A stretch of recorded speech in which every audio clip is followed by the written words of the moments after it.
नमस्कार दोस्तों, कैसे हैं आप लोग। एकदम अच्छे होंगे, एकदम बढ़िया होंगे और पढ़ाई आपकी बढ़िया चल रही होगी। कमेंट आप लोग हमेशा किया करो, कोई भी आप लोग वीडियो देखो उसके लास्ट में हमेशा कमेंट किया करो।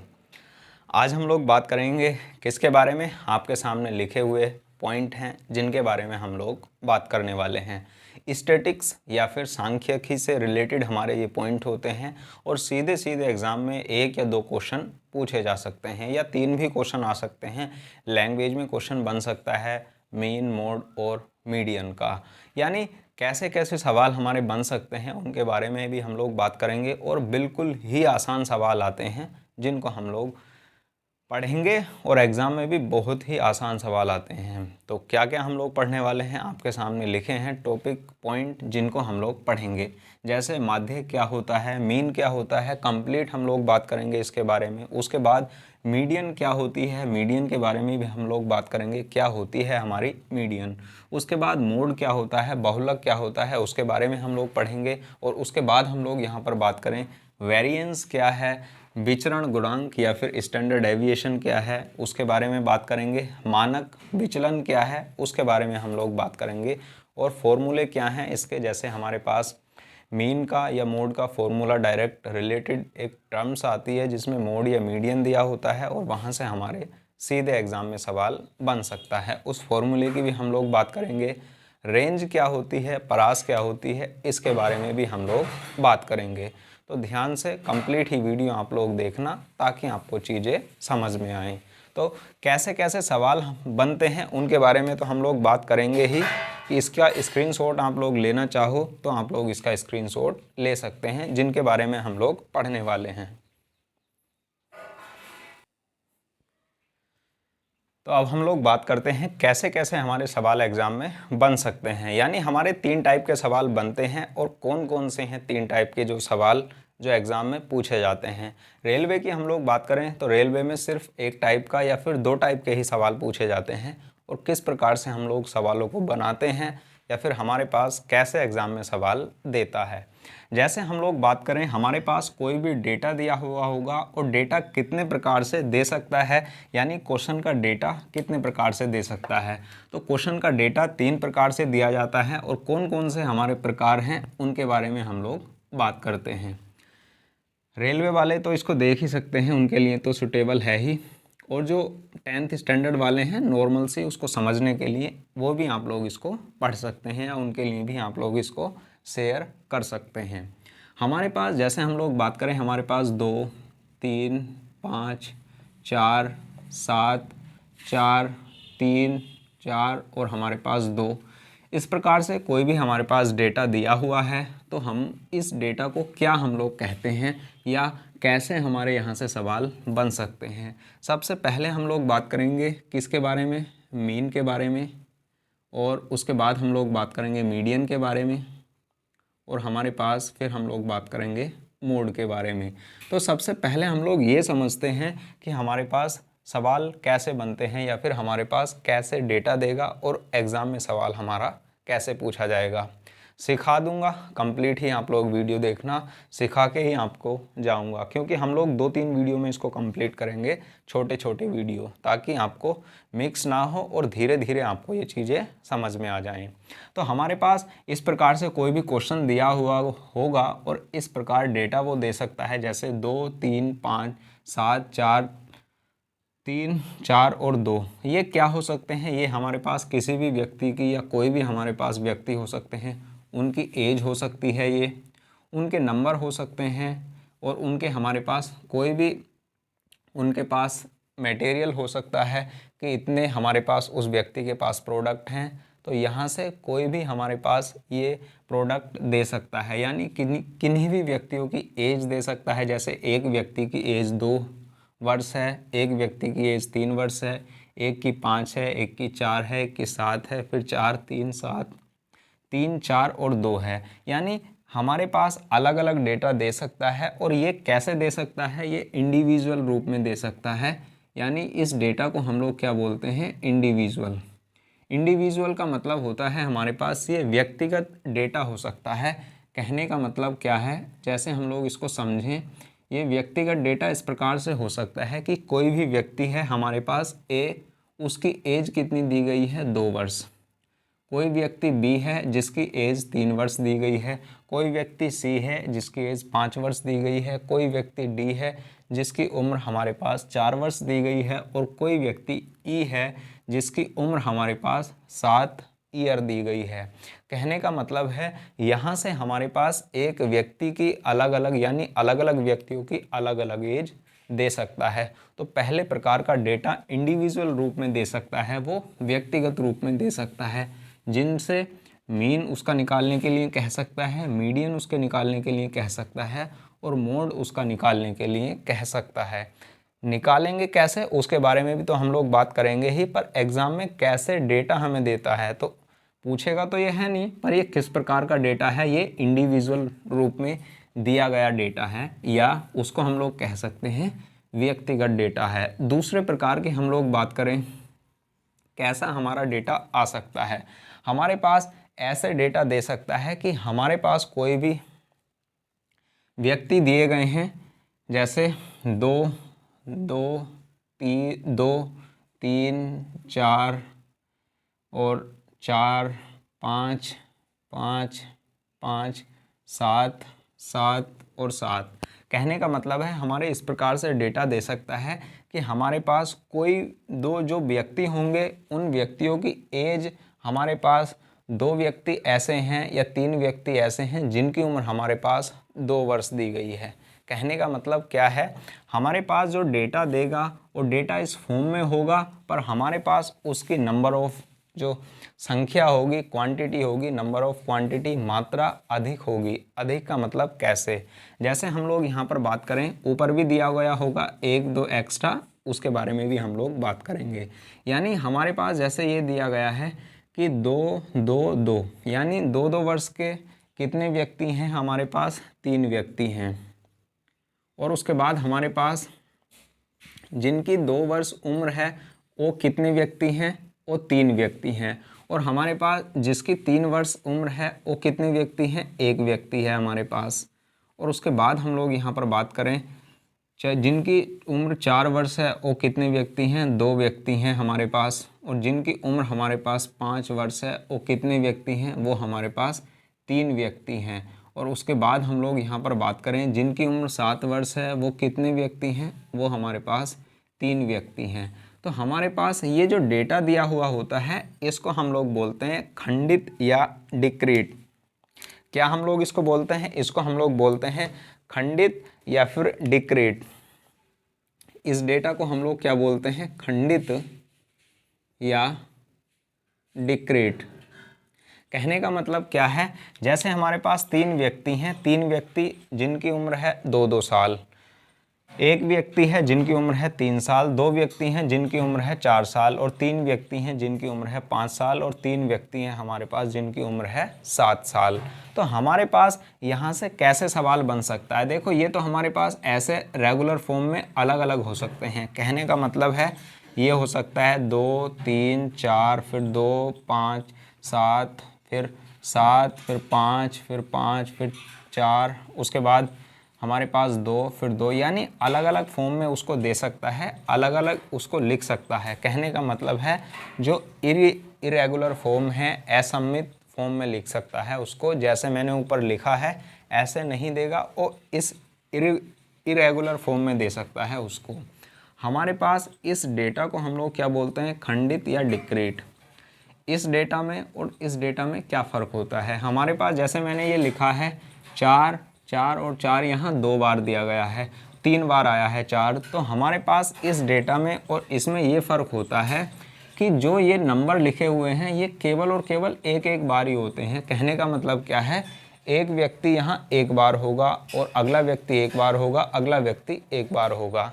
और यहाँ पर जो डेटा दिया गया है यहाँ पर ऐसे व्यक्ति 3 हैं जिनकी उम्र 2 वर्ष है, ऐसे व्यक्ति 2 हैं जिनकी उम्र हमारे पास 4 वर्ष है। तो व्यक्तिगत डेटा में क्या हो सकता है, व्यक्तिगत डेटा में अलग अलग होती हैं डिजिट, जैसे मैंने 4 4 लिखा है ऐसे भी सकता है, लेकिन हमारे पास इंडिविजुअल डेटा में जैसे मैंने इसको मैं हटाना भी चाहूँ तो हटा सकता हूँ। जैसे हमारे पास यहाँ 6 हो सकता है, यहाँ हमारे पास 11 हो सकता है। इंडिविजुअल व्यक्तिगत डेटा में एक व्यक्ति की एक डिजिट देखो, और 2 को भी हटाना चाहो तो यहाँ से इसको 12 आप लोग कर सकते हैं। यानी हमारे पास एक व्यक्ति के लिए क्या होगी फॉर्म, ये इसको 13 आप लोग कर लो, एक व्यक्ति के लिए एक ही होगा। और इसमें क्या होता है, खंडित डेटा में या फिर डिक्रीट डेटा में हमारे पास 3 व्यक्ति होंगे और 3 व्यक्तियों के लिए जिनकी उम्र एक समान है। कहने का मतलब है 3 व्यक्ति जिनकी उम्र 7-7 वर्ष है।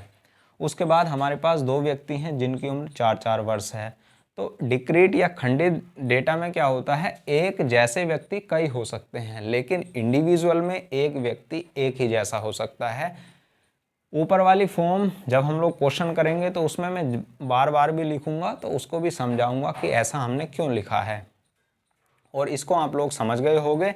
और इस प्रकार के डेटा का हम लोग ऐसे ना लिख करके एक टेबल की फॉर्म में भी लिख लेते हैं, जो एग्ज़ाम में टेबल के रूप में भी हमें देखने के लिए मिलता है। तो ये वाली जो फॉर्म लिखी थी ये तो मैंने ऊपर की ही लिखी थी, तो इसलिए इसको मैं साफ़ करके इसको टेबल में हम लोग किस प्रकार से लिखते हैं उसके बारे में हम लोग बात करें। तो देखो हम लोग कैसे लिखते हैं उसको ध्यान देना आप लोग। हमारे पास जैसे हम लोग बात करें उम्र की या एज की, तो हमारे पास यहाँ 2 वर्ष के व्यक्ति भी हैं, 3 वर्ष के व्यक्ति भी हैं, 4 वर्ष के व्यक्ति हैं, 5 वर्ष के और 7 वर्ष के। तो एज 2 वर्ष वाले भी हैं, 3 वर्ष वाले भी हैं और 4 वर्ष वाले भी हैं और 5 वर्ष वाले भी हैं और 7 वर्ष वाले हैं। लेकिन हमारे पास आप लोग ये बताओ, क्या 2 वर्ष वाले एक ही व्यक्ति हैं या 2 वर्ष वाले 2 व्यक्ति हैं या 2 वर्ष वाले 3 व्यक्ति हैं? तो हमारे पास आप लोग मुझे बताओ 2 वर्ष जिनकी एज है वो कितने व्यक्ति हैं? वो हमारे पास 3 व्यक्ति हैं। और जिनकी उम्र 3 वर्ष है वो कितने व्यक्ति हैं? केवल एक ही व्यक्ति है। जिनकी उम्र 4 वर्ष है वो कितने व्यक्ति हैं? 2। और जिनकी उम्र 5 वर्ष है वो कितने व्यक्ति हैं? 3। और जिनकी उम्र 7 वर्ष है वो कितने व्यक्ति हैं? 3। तो इसको हम लोग क्या बोलते हैं? इसको हम लोग बोलते हैं फ्रीक्वेंसी, या फिर हम लोग इसको बोलते हैं बारंबारता। क्या बोलते हैं? फ्रीक्वेंसी या फिर बारंबारता। कैसे हम लोग इसका मोड मीडियन कैसे निकालते हैं सब हम लोग बात करेंगे। लेकिन आप लोग मुझे बताओ कि डेटा किस प्रकार से दिया जाता है, ये क्या होता है, ये बात तो आपको समझ में आई या फिर नहीं? हाँ ना, तो आप लोग कुछ ना कुछ बोलना और समझना, इसको कंप्लीट समझा दूंगा मैं आपको, सिर्फ ध्यान से आप लोग इसको समझना और वीडियो आप लोग कंप्लीट ही देखना। तो हम लोग हमारे पास जो ये डेटा दिया हुआ होता है इस टेबल के रूप में भी इस डेटा को दे सकता है। तो उसका मतलब क्या है, जिनकी उम्र 2 वर्ष है वो व्यक्ति कितने हैं? 3। जिनकी उम्र 3 वर्ष है वो व्यक्ति कितने हैं? 1। जिनकी 4 है वो व्यक्ति 2 हैं, और जिनकी 5 है वो 3 हैं, जिनकी 7 साल उम्र है वो कितने व्यक्ति हैं? 3। तो हमारे पास इसको हम लोग क्या बोलते हैं? फ्रीक्वेंसी, यानी कितनी बार ये रिपीट हुआ है।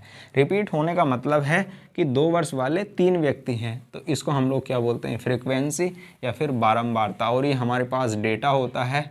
डेटा मतलब एज के रूप में भी हो सकता है, और हमारे पास कोई मटेरियल भी हो सकता है, कोई हमारे पास क्या हो सकती है? वस्तु भी हो सकती है। तो हमारे पास कुछ भी यहाँ हो सकता है, और यहाँ कितनी बार रिपीट हुआ है फ्रीक्वेंसी के रूप में हम लोग लिखते हैं इसको। कैसे इसका मीडियन निकालते हैं उसके बारे में भी हम लोग बात कर लेंगे। तो अब इसके बारे में हम लोग बात करें कि हमारा तीसरे टाइप का सवाल कैसे बनेगा। एक तो ऐसा सवाल बनेगा, और दूसरे टाइप का ये तीसरे सवाल की हम लोग बात करते हैं। इसका स्क्रीनशॉट लेना चाहो तो ले लो, बाकी कोई ज़रूरत इसकी है नहीं। जब हम लोग सवाल करेंगे तो आपको पता लग ही जाएगा। तो तीसरे टाइप का हमारे पास कैसे सवाल बनता है? तीसरे टाइप का सवाल हमारे पास इस प्रकार से बनता है। हमारे पास कोई भी डेटा देगा, और डेटा किस रूप में दे सकता है? देखो हमारे पास व्यक्ति कैसे दे सकता है डेटा। एक तो हमारे पास इस प्रकार से डेटा दे सकता है कि कोई भी हमारे किसी भी एक गांव की जनसंख्या 5000 है, और उसमें हमें ये पता लगाना है कि कितने व्यक्ति कितनी उम्र के हैं। कहने का मतलब है हमारे पास वो एक कोई गांव है, और गांव कितने व्यक्तियों का है? उस गांव में व्यक्ति हैं 5000। कितने व्यक्ति हैं? 5000। और 5000 व्यक्तियों को हमें 5000 व्यक्तियों का हमें डेटा इकट्ठा करना है। और डेटा इकट्ठा में हम लोग क्या डेटा इकट्ठा करते हैं? या तो हम लोग उनके एज पता करते हैं कि कितनी एज के इस गांव में व्यक्ति हैं। या फिर दूसरी कंडीशन में हम लोग बात करें उनका वज़न कितना है, वेट कितना है, उसके बारे में हम लोग इसकी बात कर सकते हैं। यानी डेटा को हम एज के रूप में भी ले सकते हैं और डेटा को हम लोग वेट या फिर वज़न के रूप में भी ले सकते हैं। तो यहाँ हम लोग बात करें 5000 व्यक्तियों का डेटा यदि हमें लिखना है तो कुछ व्यक्ति तो ऐसे होंगे जिनकी उम्र 2 साल होगी, कुछ व्यक्ति ऐसे होंगे हमारे पास जिनकी उम्र 4 साल होगी, कुछ व्यक्ति ऐसे होंगे 5 साल होगी, कुछ व्यक्ति ऐसे होंगे जिनकी 5.5 साल के होंगे, कुछ व्यक्ति ऐसे हैं जो 2 साल 3 महीने के होंगे, कुछ व्यक्ति हैं 2 साल 8 महीने के होंगे, कुछ व्यक्ति हैं 2 साल 9 महीने के होंगे और कुछ व्यक्ति हैं 4 महीने 3 वर्ष के होंगे और कुछ व्यक्ति हैं 5 साल 2 महीने के होंगे और कुछ व्यक्ति 6 साल 4 महीने के होंगे, कुछ व्यक्ति 7 साल 3 महीने के, कुछ व्यक्ति हमारे पास कितने 8 साल 2 महीने के होंगे। कहने का मतलब है हमारे पास उनकी एज एक कैसे हो सकती है, हमारे पास कुछ व्यक्ति ऐसे होंगे जो 4.5 साल के हैं, कुछ व्यक्ति 4 साल के, कुछ 4 साल 3 महीने के, कुछ हमारे पास। तो आप लोगों ने 5000 व्यक्तियों का डेटा तो ऐसे इकट्ठा कर लिया कि हमारे पास इतने उम्र के ये हैं, इतने उम्र के ये हैं, तो 5000 का तो आप लोग एक फॉर्मेट तैयार करके लेकर आ गए। अब आपको अपने अधिकारी को देना है, अपने सीनियर को इसको देना है, तो आप लोग क्या इस प्रकार ही दिखाओगे उसको कि हाँ 5000 का जो डेटा है हमारे पास, कि हमारे पास जो 4 इतने साल के इतने हैं, इतने साल के इतने हैं, इतने साल के इतने हैं, यानी इंडिविजुअल रूप में उस डेटा को आप लोग नहीं दिखा सकते हैं, डिक्रीट रूप में भी आप लोग उसको नहीं दिखा सकते, क्योंकि आप लोग 5000 का डेटा ऐसे कितने व्यक्ति हो सकते हैं, जैसे 4 साल 3 महीने के 500 व्यक्ति हो सकते हैं। तो क्या इनको आप लोग एडजैक्ट लिख सकते हो? तो आप लोग एडजैक्ट नहीं लिख सकते हो। हम लोग उसके आसपास जाते हैं, तो हम लोग इस डेटा को किस रूप में लिखते हैं, हम इस डेटा को इस रूप में लिखते हैं कि जैसे हम लोग यहाँ पर बात करें कि इस डेटा को हम लोग किस रूप में लिखते हैं कि 2 वर्ष से लगाकर 10 वर्ष की उम्र वाले व्यक्ति कितने हैं। तो हमारे पास उस डेटा को हम लोग इस प्रकार से लिखते हैं, 2 से 10 वर्ष की उम्र वाले व्यक्ति कितने हैं, 500 व्यक्ति हैं। और 10 साल से जिनकी 20 साल की उम्र बीच है वो कितने व्यक्ति हैं, वो व्यक्ति हैं हमारे पास 600। और जिनकी उम्र 20 से 30 के बीच है वो व्यक्ति कितने हैं, वो व्यक्ति हैं हमारे पास 900। और जिनकी उम्र हमारे पास 30 से 40 वर्ष है वो कितने हैं, 1500। तो हमारे पास फिर उस डेटा को हम लोग इस रूप में इकट्ठा करके देते हैं। स्टैटिक्स या सांख्यिकी का मतलब एग्जैक्ट वैल्यू नहीं है, स्टैटिक्स का मतलब है उसके पास हम लोग जाते हैं, उसके पास की हम लोग वैल्यू निकालते हैं ताकि उससे हम लोग अंदाज़ा लगा सकें कि ये हो सकता है। तो हमारे पास फिर डेटा लिखने का तरीका क्या होगा कि 2 से हमारे पास 10 के बीच वाले कितने व्यक्ति हैं, 500। तो आप लोग बताओ जो 2 वाला है वो भी इसमें शामिल हो जाएगा, 2.3 वाला, 2.8, 2.9 और हमारे पास ये 5, ये सारे के सारे कहाँ इकट्ठे हो जाएंगे, ये सब इस डेटा के अंदर इकट्ठे हो जाते हैं, 2 से 10 साल की एज वालों में शामिल हो जाते हैं। तो ऐसे कितने व्यक्ति हैं, ऐसे 500 हैं। तो फिर डेटा को लिखने का तरीका हमारे पास क्या होगा, इस प्रकार से डेटा को लिखने का तरीका होता है। क्या आप लोग समझ पाए हो जो मैंने आपको समझाने की कोशिश की है? इस प्रकार के डेटा को हम लोग बोलते हैं कंटिन्यूअस या फिर सतत। कंटिन्यूअस डेटा या फिर इसको हम लोग क्या बोलते हैं, सतत हम लोग इसको कहते हैं। इसको बोलते हैं इंटरवल और इसको हम लोग क्या बोलते हैं, हमारे पास कितने व्यक्ति हैं ऐसे, उसको हम लोग बोलते हैं फ्रीक्वेंसी। क्या बोलते हैं हम लोग उसको, फ्रीक्वेंसी। कहने का मतलब है हमारे पास सतत या कंटिन्यूस रूप में जो दिया गया डेटा है वो लगातार इस प्रकार से बढ़ने की कंडीशन दी गई है। कहने का मतलब है यहाँ से यहाँ तक वाले व्यक्ति कितने हैं, 500 हैं। यानी एवरेज हम लोग निकालते हैं, उसके आसपास हम लोग निकालते हैं। अब आप लोग ऐसे बिल्कुल भी मत सोचने लग जाना, जब मैं सवाल कराऊंगा तब भी आपको पता लगेगा कि हम लोग कैसे इसको निकालते हैं, कि एक वैल्यू कैसे रखते हैं इसकी। क्योंकि हमारे पास जब इसका हम लोग क्या निकालेंगे, मीन निकालेंगे, तो वहाँ से कैसे आपको पता लग पाएगा कि क्या हम लोग यहाँ करेंगे, उसका एवरेज हम लोग कैसे निकालेंगे, तो उसके लिए भी हम लोग जब सवाल करेंगे तो आपको पता लग जाएगा, बिल्कुल क्लियर तरीके से कंफर्म हो जाएगा कि कैसे हम लोग उसको निकाल सकते हैं। तो अब हम लोग फर्स्ट टाइप या फिर इंडिविजुअल डेटा पे सवाल करने की कोशिश करते हैं। फिर हम लोग बात करेंगे किसके बारे में, फिर हम लोग बात करते हैं डिक्रीट या फिर खंडित डेटा पर सवाल। तो इसका स्क्रीनशॉट लेना चाहो तो ले लो, बाकी कोई ज़रूरत इसकी है नहीं।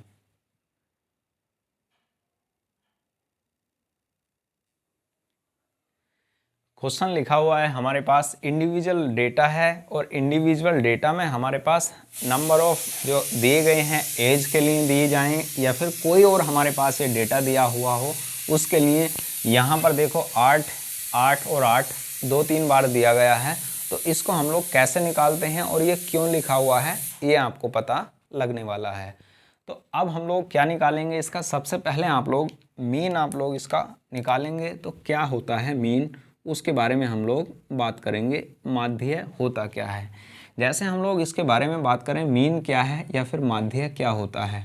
माध्य हमारे पास कुछ नहीं है, माध्य जो संख्याएं दी गई हैं उन सभी संख्याओं का एवरेज ही हमारे पास क्या होता है, मीन होता है, माध्य होता है। चाहे हम लोग इसको जब लोग पढ़ते हैं, स्टैटिस्टिक्स को हम लोग जब पढ़ते हैं तो औसत को या एवरेज को हम लोग क्या बोलते हैं, उसको हम लोग बोलते हैं मीन या फिर हम लोग क्या कहते हैं, माध्य।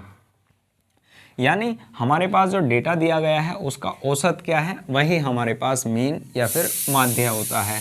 तो इसके बारे में हम लोग बात करें तो इसका माध्य क्या होगा। तो औसत कैसे निकालते हैं, सेम वही पैटर्न है। तो 10 प्लस के 17 प्लस के 8 प्लस 2 प्लस के 9 प्लस 8 7 2 प्लस के 8 और प्लस के 9। और हमारे पास ये कितनी संख्याएं दी गई हैं उनका हमारे पास यहाँ लिखना है योग। योग का मतलब क्या है कि कितनी संख्याएं हैं, 1 2 3 4 5 6 7 8 9 10। हमारे पास ये 10 संख्याएं दी गई हैं। तो हमारे पास मीन या माध्य निकालने का फॉर्मूला क्या होता है, जो संख्याएं दी गई हैं, जो डेटा दिया गया है उनका सम कीजिए और कितनी हमारे पास संख्याएं हैं, कितनी डिजिट दी गई हैं, वही हमारे पास क्या होता है। जो भी वैल्यू यहाँ पर आएगी खुद आप लोग उसको निकालना, ये हमारे पास क्या होता है, यही हमारे पास माध्य होता है। बिल्कुल आसान है। अब हम लोग यहाँ पर बात करते हैं मीडियन या फिर माध्य का क्या होती है। मीडियन की हम लोग बात करें, इनको लिखना भी चाहो तो आप लोग लिख लेना माध्य क्या है या फिर माध्य का क्या होती है। माध्य का हमारे पास यदि इसकी बात करें तो माध्य का होती है हमारे पास मिडिल टर्म।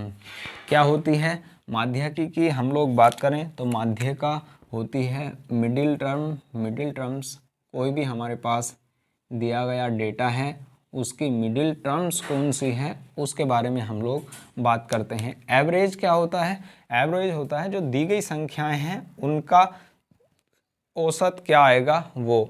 और मिडिल टर्म्स या माध्य का होती है कि हमारे पास जो ये संख्याएं दी गई हैं इनमें बीच में कौन सी संख्या आएगी, उसका मतलब ये होता है जो माध्य का दी होती है। तो माध्य का निकालने से पहले हम लोग सबसे पहले क्या करते हैं, जो हमारे पास डेटा दिया गया है उस डेटा को हम लोग किस रूप में लिखते हैं, असेंडिंग ऑर्डर में लिखते हैं, आरोही क्रम में हम लोग लिखते हैं। यानी सबसे पहले छोटा फिर बड़ा फिर बड़ा फिर बड़ा। तो हमारे पास मीडियन निकालने से पहले हम लोग डेटा को किस रूप में लिखेंगे, सबसे पहले टर्म्स छोटी कौन सी है, 2 है, फिर हमारे पास फिर 2 है, उसके बाद हमारे पास ये जो दिया गया है, उसके बाद क्या है हमारे पास 7 है, 7 के बाद 8 है, 8 कितनी बार है, 3 बार। और उसके बाद हमारे पास क्या दिया गया है, 9 है, और 9 कितनी बार है, 2 बार। उसके बाद क्या दिया गया है, 10 है, 10 के बाद 17। तो आप लोग देख लेना इसको, 1 2 3 4 5 6 7 8 9 10। यानी हमारे पास 10 के 10 टर्म्स हो गई हैं, लेकिन हमने डेटा को किस रूप में लिख लिया है, आरोही क्रम में इसको लिखा है, असेंडिंग ऑर्डर में हमने इसको लिख लिया है। अब हमारे पास यहाँ से पूछा जाए कि मिडिल टर्म्स, ऐसे हम लोग पता लगा सकते हैं क्या कि हमारे पास 1 2 3 4 5 ये मिडिल टर्म्स होगी, या फिर 1 2 3 4 5 ये मिडिल टर्म्स होगी। कहने का मतलब है हमारे पास जब संख्याएं सम होंगी तो क्या मिडिल टर्म्स होगी, और जब हमारे पास विषम होंगी तो क्या मिडिल टर्म होगी। कहने का मतलब क्या है, जैसे 4 5 7 9 13 हमारे पास दी गई है, तो 13 में मिडिल टर्म्स की हम लोग बात करें तो मिडिल टर्म्स क्या होगी, बीच वाली टर्म्स क्या होगी, बीच वाली संख्या क्या होगी, जो हमारे पास डेटा दिया गया है बीच वाला अंक क्या होगा। तो आसानी से आप लोग पता लगा सकते हो इसमें कि बीच वाला अंक क्या होगा। 1 2 3 4 5 5 संख्याएं हैं, 2 पहले की छोड़ दो, 2 बाद की, तो बीच वाला अंक क्या है, मिडिल टर्म्स हमारे पास क्या है, मिडिल टर्म्स है हमारे पास 7। तो मिडिल टर्म 7 है तो इसकी माध्यिका कितनी हो जाएगी, 7। तो हमारे पास कोई ऐसा डेटा दिया गया है जिनको एक विषम रूप में लिखा हुआ है, तो उसके डेटा को तो हम लोग कैसे लिख सकते हैं, 7, यानी बीच वाला अंक ढूंढ के लिख सकते हैं। यही डेटा यदि ऐसा होता है 4 5 7 9 13 और 15 ये होता, तो क्या आप लोग बता सकते हो कि इसका हमारे पास मीडियन या बीच वाली टर्म्स क्या होगी। इसी के लिए ही मैंने सवाल आपके लिए क्या लिखा है, सम जो हमारे पास डिजिट हैं उनका सवाल लिखा है। सम डिजिट का मतलब है कि हमारे पास इनकी संख्याएं देखो कितनी हैं, 1 2 3 4 5 6 7 8 9 10। तो ये 10 संख्याएं हैं हमारे पास, 10 डिजिट दी गई हैं। तो इनकी मिडिल टर्म्स हम लोग कैसे निकालते हैं उसके बारे में इसीलिए मैंने आपके लिए सवाल लिखा था। तो ये तो विषम में तो आसानी से आप लोग देख ही सकते हो। तो मिडिल टर्म्स निकालने का या माध्यिका निकालने का फॉर्मूला हमारे पास क्या है, तो उसको हम लोग बोलते हैं, हमारे पास जितनी भी संख्याएं हैं, जितनी संख्याएं का मतलब है जितनी डेटा दिया गया है उसको लिखते हैं n + 1 y2 और वां पद का मतलब है जो भी हमारे पास ये डिजिट आएगी, यहाँ जो भी पद होगा m से डिनोट करते हैं मीडियन को, तो हमारे पास जो भी ये स्मॉल m से जो भी हमारे पास ये इतना पद आएगा वही पद हमारे पास इस डिजिट का क्या होगा, मध्य पद होगा। आप लोग मुझे बताओ, हमारे पास जो ये पद लिखे हुए हैं, यदि हमारे पास n की बात करें तो n कितने हैं, n है हमारे पास 10। n क्या है, जितनी हमारे डिजिट दी गई हैं, तो n का मान कितना है 10 और प्लस के 1 और बटे हमारे पास 2, तो 5.5। मध्य पद क्या आया हमारे पास, इसका मध्य पद आया 5.5, 5.5। तो आप लोग बताओ इसमें 5.5 कौन सा पद होगा। तो इसमें 5.5 पद का मतलब क्या है, एक तो हमारे पास पाँचवा पद होगा और प्लस इसके साथ कौन सा पद होगा, छठा पद होगा। तो 5 और छठा पद कौन सा है, 1 2 3 4 5, पाँचवा पद कौन सा है 8, और हमारे पास छठा पद भी कौन सा है 8, और बटे में कितना है 2। ये वां पद है, वां पद यानी अलग अलग लिखेंगे हम लोग इसको। इसका बड़ा फॉर्मूला क्या है उसके बारे में भी अभी लिखता हूँ मैं आपको, छठवां पद, और बटे में कितना दिया गया है 2। तो इसका माध्यिका हमारे पास क्या आ जाएगी, इसकी मीडियन हमारे पास आ जाएगी 8। तो हमारे पास ये मध्य पद या मिडिल टर्म्स ही हमें निकालनी होती है मीडियन में। यदि इसका एग्जैक्ट फॉर्मूले की बात हम लोग करें, हमारे पास यदि संख्या सम दी जाए तो हम लोग कैसे करते हैं, तो इसको अधिक याद ना करना पड़े उसी के लिए हम लोग एक फॉर्मूला ही लिख लेते हैं। सम के लिए भी यही लिख लेते हैं और विषम के लिए भी हम लोग यही फॉर्मूला लिख लेते हैं। यदि हम लोग इनकी बात करें तो इसमें कौन सा होगा मिडिल टर्म्स, तो 7 ही आएगा। देखो हमारे पास ये कितना है, टर्म्स कितनी है 5 + 1 बटे 2, और ये कौन सा पद आ जाएगा, तीसरा पद, यानी थर्ड पद बटे 2, तीसरा पद 1 2 3, सातवां पद, और सातवां पद हमारे पास ये है सातवां पद, और बटे कितना है हमारे पास, ओ तीसरा पद कौन सा है, तीसरा पद ही हमारे पास क्या है, तीसरा पद ही, क्योंकि ये क्या आया हमारे पास 5 और 1 6 बटे 2, और ये आया तीसरा पद। तो तीसरा पद कौन सा, 1 2 3, तीसरा पद है हमारे पास 7। तो क्या आ जाएगा हमारे पास, इसकी माध्यिका 7 आ जाएगी, यानी n + 1 बटे 2 वां पद। तो ये आया 3, और तीसरा पद कौन सा है 1 2 3, तो हमारे पास क्या है, तीसरा पद 7 है। यदि हमारे पास विषम दिया होता है तो विषम के लिए तो हम लोग इसको याद कर लेते हैं। यदि 10th स्टैंडर्ड में होते हैं तो उसके लिए अलग अलग फॉर्मूले लिखे होते हैं।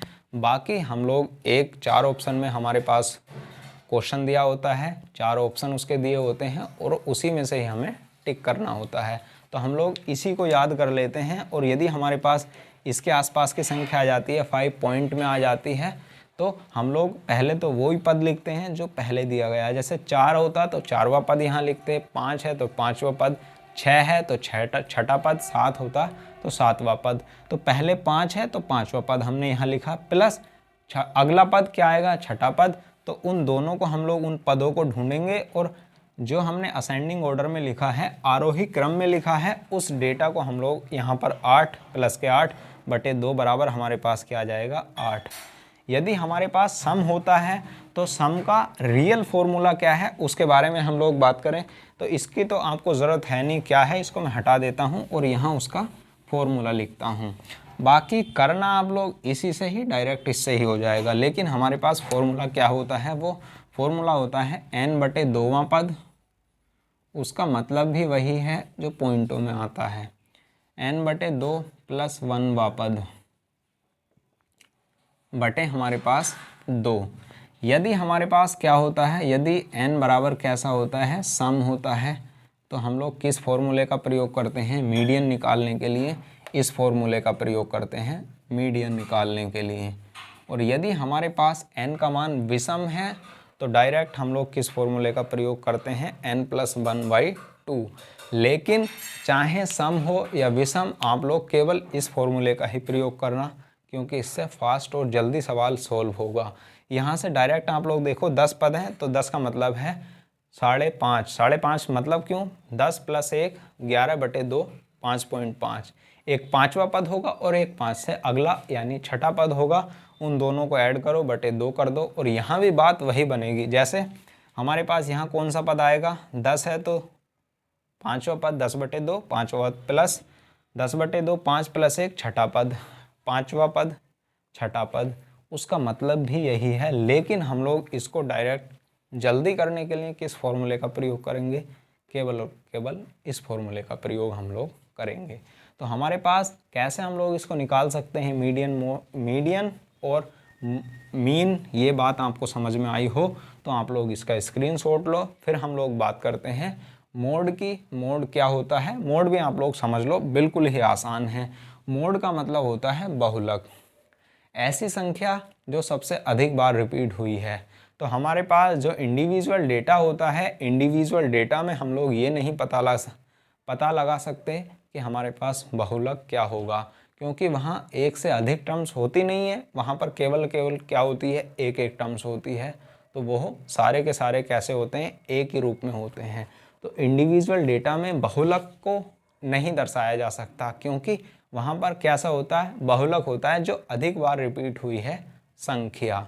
तो आप लोग बताओ क्या इसमें बहुलक का हम लोग पता लगा सकते हैं, तो आप लोग कहोगे बिल्कुल हम लोग पता लगा सकते हैं, क्योंकि मोड होता ही क्या है, बहुलक क्या होता है, बहुलक होता है जो संख्या अधिक बार रिपीट हुई है, वही हमारे पास क्या है, वही हमारे पास बहुलक होता है। तो बहुलक की हम लोग बात करें, बहुलक क्या होता है, जो संख्या अधिक बार रिपीट हुई है, जो संख्या अधिक बार रिपीट हुई है, अधिक बार रिपीट हुई है। तो कौन सी संख्या अधिक बार रिपीट हुई है, तो आप लोग बताओ, इसमें ढूंढो आप लोग। इसमें कोई असेंडिंग डिसेंडिंग ऑर्डर में लिखने की ज़रूरत नहीं है, पर आपको आसानी से समझना हो तो आप लोग लिख सकते हो इसको असेंडिंग ऑर्डर में, क्योंकि हमने मीडियन निकालने के लिए तो लिखना ही है उसको असेंडिंग ऑर्डर में। तो इससे ही आप लोग पता लगा सकते हो कि हमारे पास जो सबसे अधिक बार संख्या रिपीट हुई है वो कौन सी संख्या है, और वही क्या होगी, हमारी बहुलक होगी। तो कौन सी संख्या रिपीट हुई है, यहाँ पर आप लोग देखो 2 कितनी बार आया है, 2 हमारे पास केवल 2 बार है, 7 एक बार है और 8 3 बार है, 9 2 बार है, 10 एक बार है, 17 एक बार है। तो कौन सी संख्या अधिक बार रिपीट हुई है, 8 संख्या कितनी बार रिपीट हुई है, ये हुई है 3 बार। तो इसका बहुलक हमारे पास क्या हो जाएगा, इसका बहुलक हमारे पास हो जाएगा 8। तो जो संख्या सबसे अधिक बार रिपीट होती है वही हमारे पास क्या है, बहुलक होती है। तो ये हमारे पास कैसे निकाल सकते हैं ये बात आपको समझ में आई होगी। मीन है उनका एवरेज, मीडियन, मिडिल टर्म्स कैसे निकालते हैं, दोनों तरीके को आपको मैंने समझाया है। लेकिन जब आप लोग क्वेश्चन करोगे तो केवल इसका ही फॉर्मूले का प्रयोग करोगे ताकि फास्ट हो। और बहुलक को तो आप लोग निकाल ही सकते हो, बिल्कुल आसान है। जो संख्या सबसे अधिक बार आई है उसको हम लोग क्या बोलते हैं, बहुलक। इसका आप लोग स्क्रीनशॉट लीजिए। फिर हम लोग बात करते हैं किसके बारे में। हमारे पास डिक्रीट डेटा दिया जाए, खंडित डेटा दिया जाए तो उससे कैसे हम लोग कर सकते हैं। तो इसका स्क्रीनशॉट लीजिए आप लोग।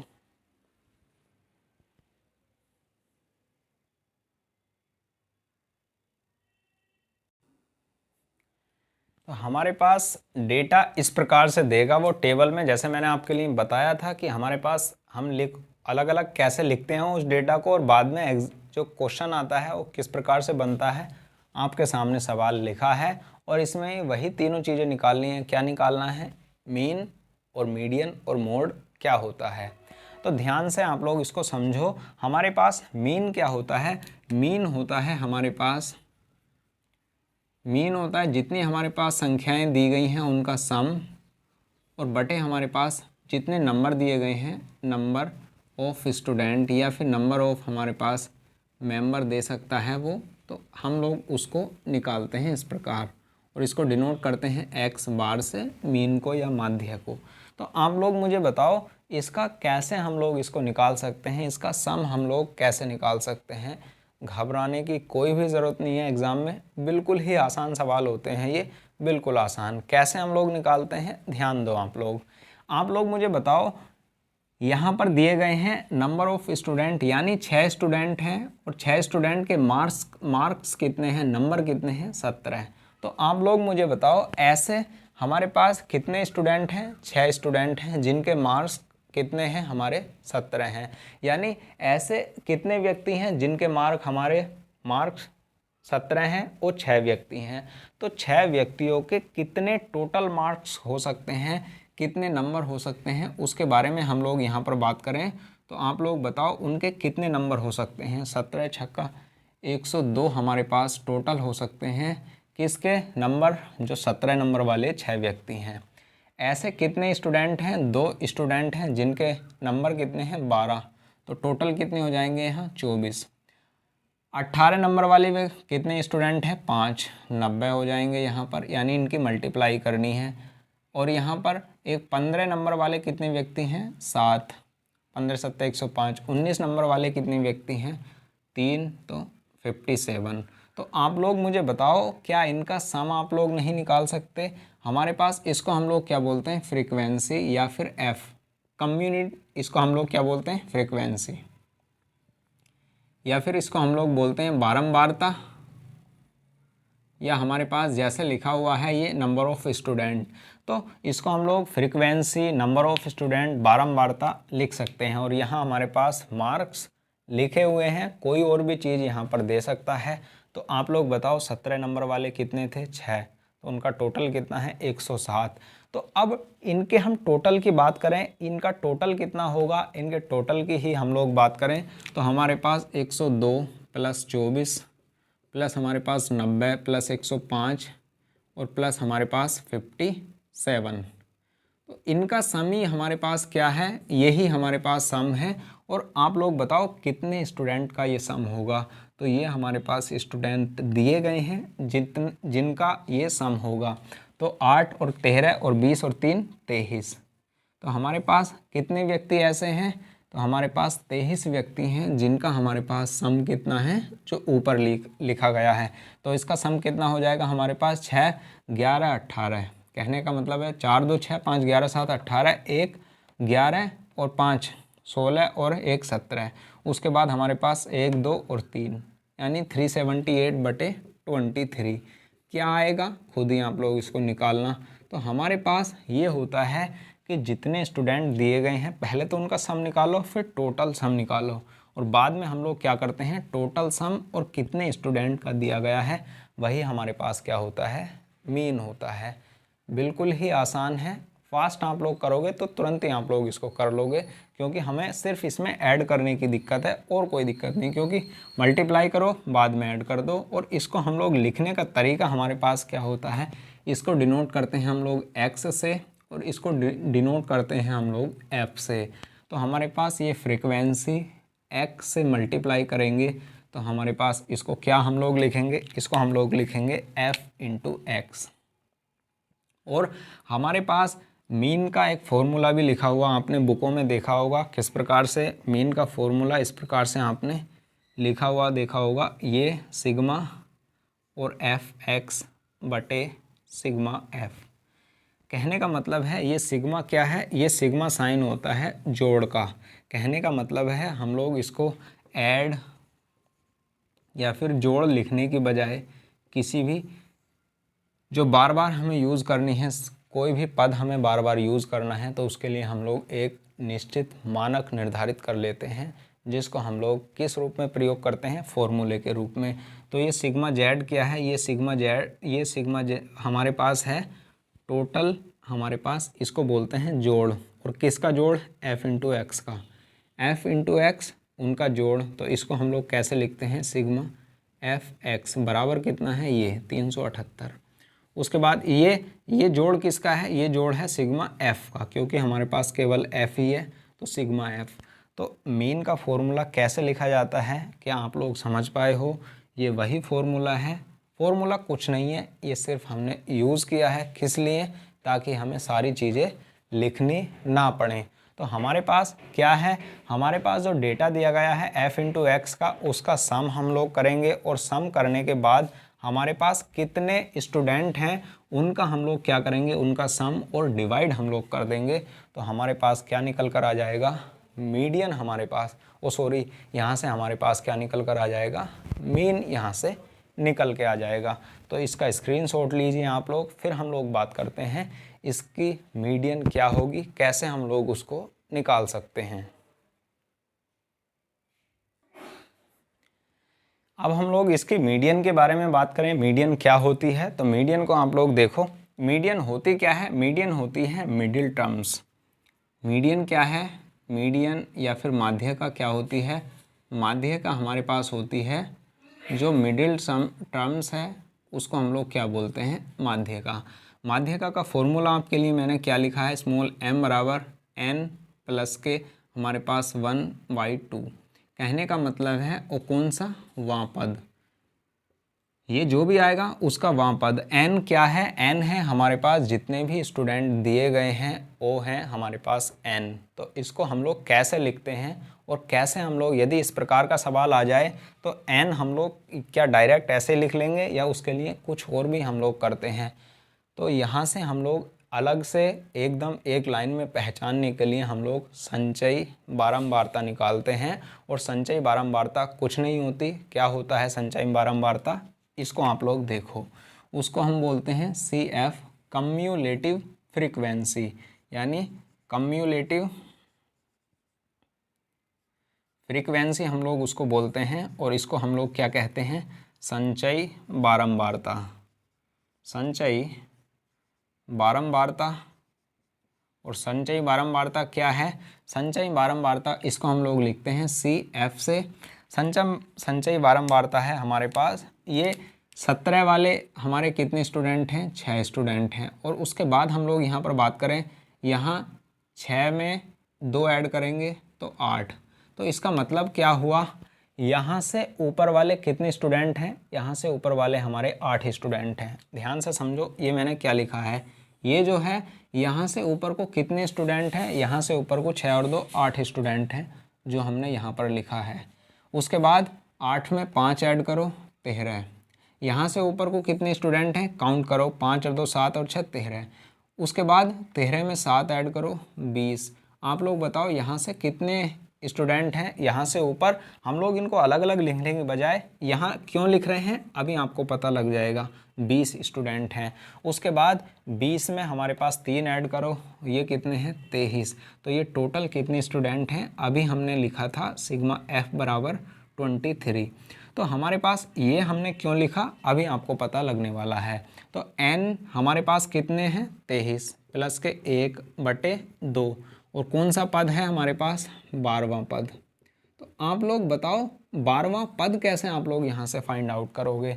क्या इसमें 12वां पद आएगा, क्या इसमें 12वां पद आएगा, क्या इसमें 12वां पद आएगा, क्या इसमें 12वां पद आएगा, या क्या इसमें 12वां पद आएगा। इसको ऐसे पता करने की बजाय तो ज़्यादा बेटर वही होगा कि 17 को 6 बार लिखो, 17 को 6 बार लिखो, उसके बाद 12 को 2 बार लिखो, उसके बाद 18 को 5 बार लिखो, और उसके बाद काउंट करो कि 12वां पद कहाँ है।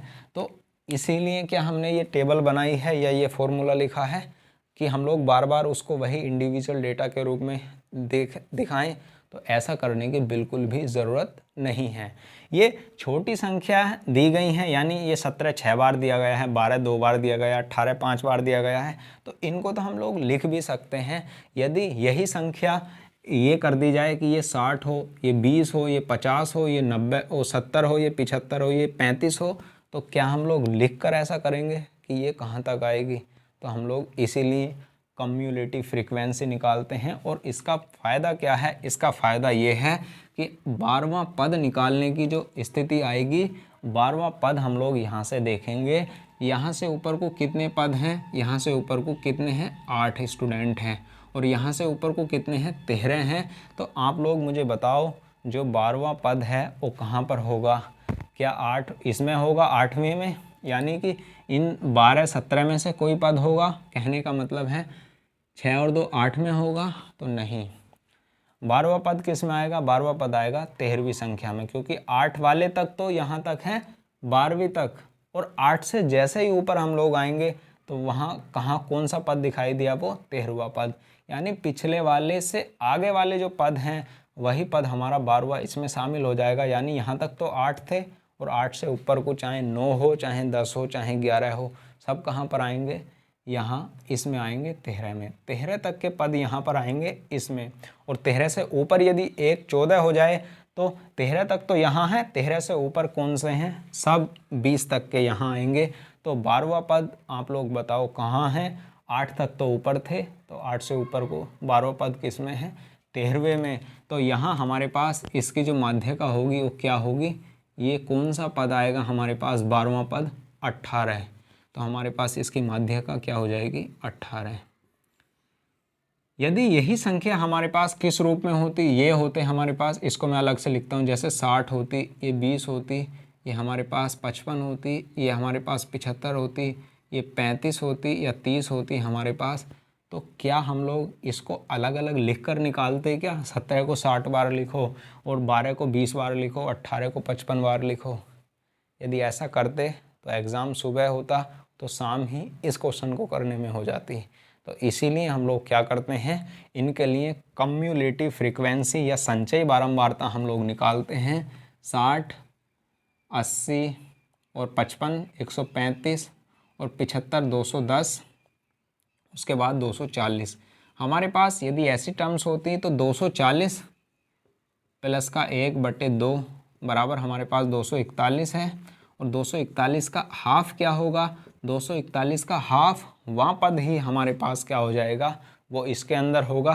तो आप लोग बताओ क्या 120.5 होगा या नहीं। 120.5 कहाँ शामिल होगा, तो 120.5। अब ऐसे आप लोग मत करना कि 120 प्लस के हमारे पास 121, ऐसे भी आप लोग कर लोगे तो भी ठीक है। क्यों, क्योंकि हमारे पास आप लोग बताओ 120.5 कहाँ पर शामिल होगा, 135 में शामिल होगा, और 135 वाली कंडीशन आ जाती है तो हमारे पास इसकी फ्रीक्वेंसी, इसकी माध्यिका क्या होगी, इसकी माध्यिका भी 18 होगी।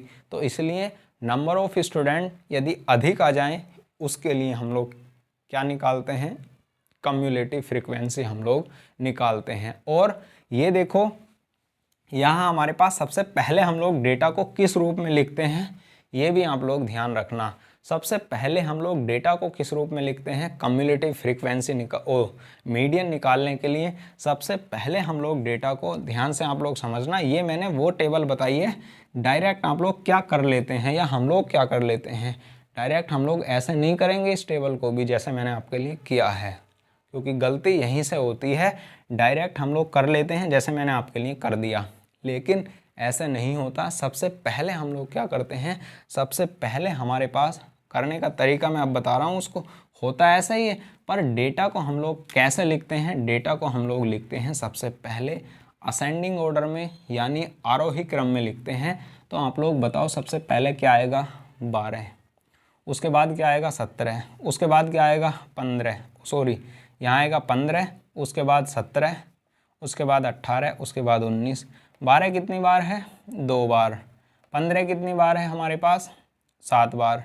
उसके बाद 17 कितनी बार है हमारे पास? 17 6 बार। उसके बाद 18 कितनी बार है? 5 बार। उसके बाद 19 कितनी बार है? 3 बार। तो इस प्रकार से हमें टेबल बनानी होगी। ध्यान रखना मैंने क्या समझा है आपको करना। आपको इसका आंसर ये नहीं है आ जाए तो ठीक है, मैंने क्या बताया आपको, करते ऐसे हैं, लेकिन हमारे पास सबसे पहले डेटा को हम लोग आरोही क्रम में लिखते हैं। तो ये वाली जो टेबल है, पहले हमें टेबल किस रूप में बनानी होगी? आरोही क्रम में बनानी होगी। और होगा ऐसे ही, ध्यान से आप लोग समझना, होगा ऐसे ही, कम्युलेटिव फ्रीक्वेंसी ही निकलेगी 2, 9 और 16, और हमारे पास 21 और 24। गलत तो ऐड नहीं कर दिया, इसको ध्यान से आप लोग देखो। 2 है हमारे पास, 7 है, 2 और 7 9, और 9 और 6 15 आएगा यहाँ पर। 15 5 20 और 3 23 होगा ऐसे ही। और हमारे पास ये 23 है, 23 प्लस के 1/2 बराबर कौन सा पद? हमारे पास ये आएगा 12वां पद। और 12वां पद कहाँ पर शामिल हो जाएगा? 12वां पद हमारे पास 9 तक तो यहाँ पर शामिल हैं। तो आप लोग बताओ 12वां कहाँ पर होगा? 12वां होगा 15 में ही। तो हमारे पास यहाँ पर आंसर इसका क्या आ जाएगा? मीडियन का इसका आंसर हमारे पास आ जाएगा 17। तो इसका आंसर 18 नहीं था। मैंने क्या समझाया है ये बात आप लोग समझ गए होंगे। तो इसका आंसर है 17। निकालना कैसे है ये मैंने पहले आपको समझाया, लेकिन हम लोग क्या गलती कर देते हैं वो मैंने आपके लिए पहले ही उसको बता दिया। उसके बाद क्वेश्चन कैसे करना है? क्वेश्चन सबसे पहले जो डेटा दिया गया है उसको असेंडिंग असेंडिंग असेंडिंग, आरोही आरोही और आरोही क्रम में लिखना है। फिर क्वेश्चन आपको सोल्व करना है। यदि ऐसे ही गलती आपसे हो सकती है जो मैंने आपको करके गलती यहाँ पर दिखाई है, तो इसलिए सबसे पहले डेटा मीडियन निकालने के लिए आप लोग ऐसा करो। बाकी मोड निकालना है तो मोड निकालने के लिए असेंडिंग ऑर्डर में लिखने की कोई ज़रूरत नहीं है, और मीन निकालना है तो कोई ज़रूरत नहीं है असेंडिंग ऑर्डर में लिखने के लिए। लेकिन यदि मीडियन निकालनी है तो डेटा को असेंडिंग या आरोही क्रम में लिखना ही पड़ेगा। तो आप लोग मुझे बताओ, हमारे पास यदि इसका हमें निकालना हो क्या मोड या बहुलक निकालना हो, तो बहुलक क्या होगा? बहुलक का मतलब है जो संख्या सबसे अधिक बार रिपीट की हुई है वही संख्या हमारे पास क्या है? वही संख्या हमारे पास बहुलक होगी। तो आप लोग बताओ, जो आपके सामने टेबल बनी हुई है उसमें हमारे पास बहुलक क्या होगा? कौन सी संख्या सबसे अधिक बार रिपीट हुई है? कहने का मतलब है ऐसे कितने स्टूडेंट हैं जिनके नंबर सबसे अधिक हैं। तो ऐसे हमारे पास देखो, आप लोग देखोगे तो ऐसे 7 स्टूडेंट हैं जिनके नंबर 15 हैं। तो हमारे पास यही संख्या क्या हो जाएगी? बहुलक हो जाएगी। ये बात मैंने आपको समझाने की कोशिश की है। ध्यान से आप लोग समझो, और ये बात समझ में आई होगी जो मैंने आपको समझाने की कोशिश की है। अब नेक्स्ट वीडियो में हम लोग बात करेंगे किसके बारे में? कंटिन्यूअस डेटा पर सवाल आता है तो कैसे सवाल आता है और कैसे हम लोग उसको करते हैं। तो वीडियो आपको कैसा लगा, समझ में आया होगा यदि आपने ध्यान से इसको समझा है। वापस से आप लोग देखो, यदि समझ में नहीं आई हो तो बाकी बहुत शानदार तरीके से मैंने इसको समझाने की कोशिश की है। तो पढ़ाई आप लोग करो और वीडियो को आप लोग शेयर कर दिया करो यदि आपको लगता है बेस्ट कंटेंट है। तो लाइक करो, आप लोग वीडियो को लाइक तो किया करो, और कमेंट हमेशा आप लोग लिखा करो कि वीडियो आपको कैसा लगा। Thank you, all the best. और चैनल पर नए हैं तो आप लोग इसको सब्सक्राइब कर सकते हैं। Thank you. पढ़ाई आप लोग करो और इसका स्क्रीनशॉट आप लोग ले सकते हैं।